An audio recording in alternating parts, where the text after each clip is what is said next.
Good afternoon, good morning. Listen, this interview is a full circle interview. It's not too often I get to interview people that I grew up with. That is always amazing to see where we've gone and where we are now as adults, families, careers, all of that. I'm Dr. Lett. This is I'm Dr. Lett, the podcast. I'm honored to be here with Taylor.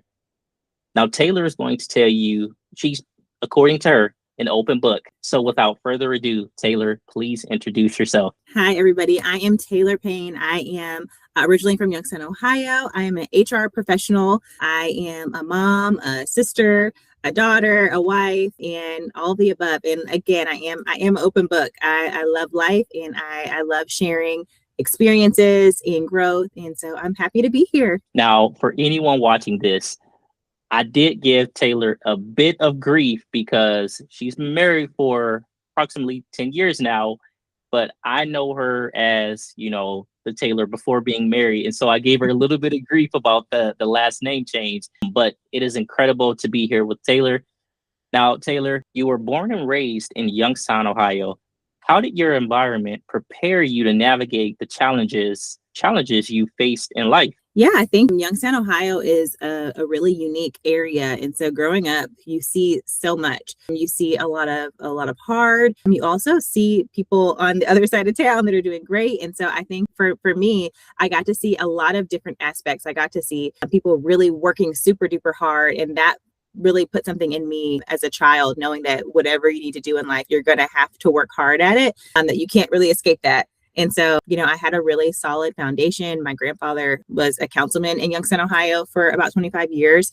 And so seeing his direct impact on our city was really, really cool from an early age. And it gave me a really well-rounded worldview is what I would say. And so I think having a well-rounded worldview helps you be open-minded and helps you also see the world through a different lens. And so while growing up in Youngstown was difficult and hard in so many ways, it was such a blessing for me. I would not trade it in for the entire world. And so I did. I had my formative years in Youngstown. Then I went to, school outside of Youngstown when I went to college. But I think it's such a unique space. I wouldn't have changed it for the world. And I love taking my family back to Youngstown so they get to see where I grew up and the heart of the city and how prideful people are to be from Youngstown. And so, yeah, I think that's what I would take away from it, is that it just helped give me a really well-rounded worldview. Yes, thank you so much for that.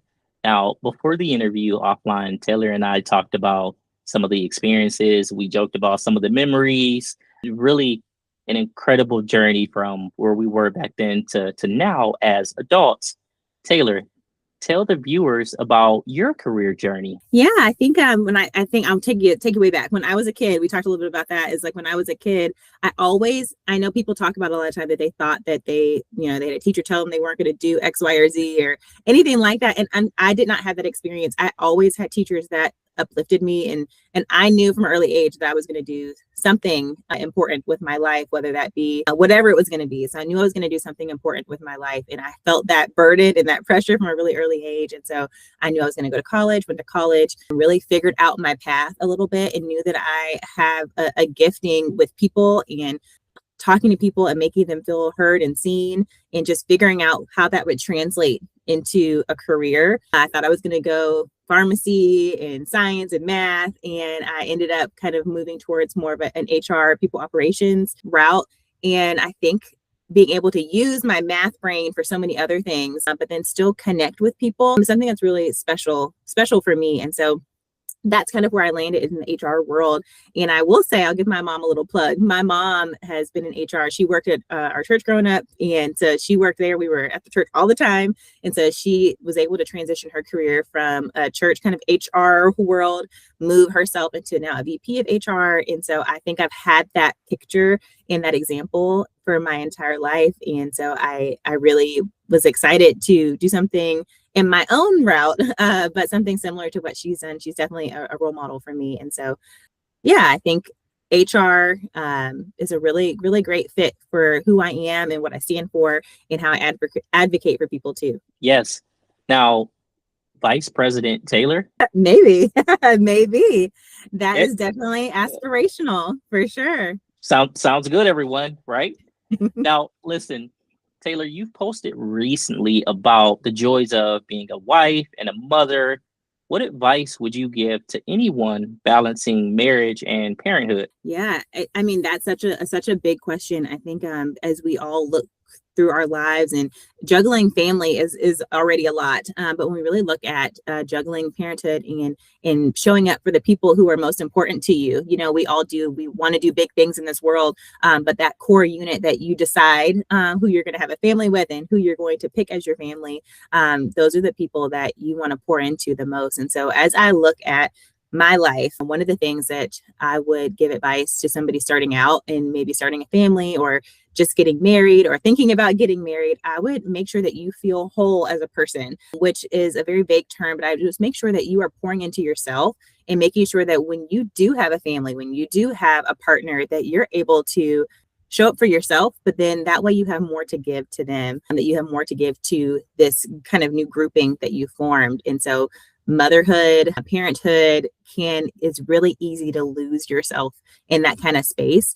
And so if you are able to pour into yourself, acknowledge the things that are important to you, really focus in on the things that make you who you are and make you a whole person, you're able to really grow and make that transition a bit more seamless. It's always going to be a little bit hard. It's always going to be some growing pains, but just making sure you know who you are before you kind of grow that and add more to your family is such an important first step before you move on. That's probably the biggest advice I would give, is make sure you know who you are before you start. Wow, I love that. Make sure you know who you are. For anyone out there, pause the video and write that down. I promise you. Now, switching gears a bit, I always give my interview guests their flowers because they are amazing people doing amazing things within their community.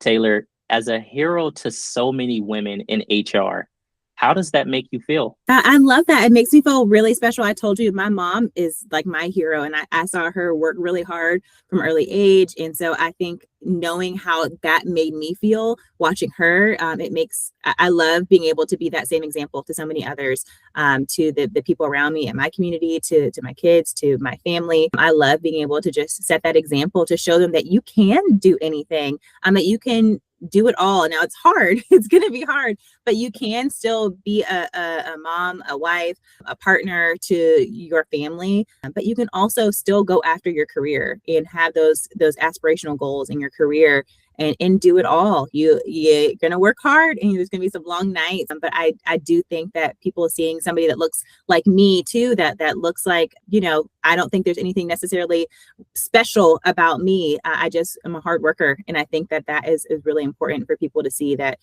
So much on social media, we see people who are influencers and things like that, which is a fantastic thing to do, which is fun. We love that. But that sometimes it looks a little bit easier than what it actually is, because everybody has to work hard to get to where you're going. And so I think being a hero to people all around makes me really excited that we can instill that hard work still into this next generation. Now, Taylor, I will disagree. There are many things special about you. And I know that there are family and friends of yours watching this interview that would agree with that. Thank you. With that being said, I would consider you an influential person as someone that is not afraid to be open on social media because you understand that knowledge is power. Yeah. And so as an advocate for women recognizing signs of postpartum complications, what are some of the little known complications you would advise women to look for? Yeah, I think there's so many. Gosh, I think when I went through, I have 4 kiddos. And so each postpartum experience is even so different. I would say that you are very aware of like the ones they tell you about when you first start. There's preeclampsia. There are, of course, postpartum mood disorders that can happen. But there's also some really rare ones that actually I experienced, one being something called SCAD, which is spontaneous coronary artery dissection. I had no idea I had that happen with my 3rd child, and I had no idea that was even an option. I'm an overall healthy person. I am a big advocate for health and taking care of yourself. And so I had a acute heart attack after my third child because of stress. And it's a postpartum complication that is very rare, that can happen. And so I think the biggest thing I will say for women that are experiencing anything postpartum is to really trust yourself. Trust your gut. If I hadn't trusted my gut, I wouldn't have gone in and got checked out and realized what was going on. We're so often taught to just kind of push down and put your head down. And I do think working hard is great, but we're just kind of just work through it, push through it. And you've got to listen to your body. And you're the only person who can advocate for yourself. And nobody else can advocate for what's going on because they don't know. And so really focus in on yourself while you're also trying to care for a beautiful new life that you've brought into the world. But just really trust your gut and trust yourself. And when you feel like something is off or awry, you can't shake that. And the worst thing that can happen is that you had an extra doctor visit. That's the best thing, actually. The best thing that happened is you just had an extra doctor visit, and getting checked out is a great thing. And so just listen to yourself, and don't second guess yourself when you're in that season of life, ever, but especially in that season of life. I absolutely love that response. All of it, every word. As a dear friend and mentor, John Michael Oliver loves to state, get checked out, not checked in. With that, Taylor, please, for anyone, you've inspired someone in this interview. I know that. For anyone interested in connecting with you, how can they do that? Yeah, I would love to connect on LinkedIn. LinkedIn's a great platform to connect with me. You can go to Taylor Payne, LinkedIn. You go to LinkedIn / Taylor Payne, and you can find me there. And I'd love to chat and connect. That's a great spot to do that. Now, as we wrap up this insightful, inspirational, motivational interview, Taylor, please tell us what takeaways from this interview should viewers leave with? Yeah, I think the most important things are, I'd say, trust yourself, trust your gut. Hard work is really important. And don't forget about the people around you. I don't think I highlighted that one quite enough. Don't forget about the people around you. We rise by lifting the people around us up. And so, yes, it's all very important to be a whole person, to trust yourself and do all those amazing things. But don't forget about the amazing people that are around you, because that's how you learn and grow too. So those would be my takeaways. Now, I will say, for anyone watching this interview, any of my other interviews, I focus on mentorship, networking, leadership development. All of that is centered around relationships. For Taylor and I, we were in school, I'm not going to say the number of years, some X number of years ago, is when you build relationships with amazing people, they remember how you make them feel. And so when I reached out to Taylor and said, I want to bless the world with your knowledge and insight, will you appear on my podcast? Yes. And I want to emphasize that focus on building relationships with amazing people that can help you grow, that you can learn from. Really ensure that it's a relationship and not transactional. With that being said, on this podcast episode, Taylor, it has been amazing. It has been incredible. I thank you. You have saved someone's life from this interview. Thank you. Thank you. Thank you. Thank you. Thank you for having me. I appreciate it. So with that being said, please, I will put Taylor's contact information. So the link to her LinkedIn will be in the description. Please reach out. Don't live in silence. It could save your life.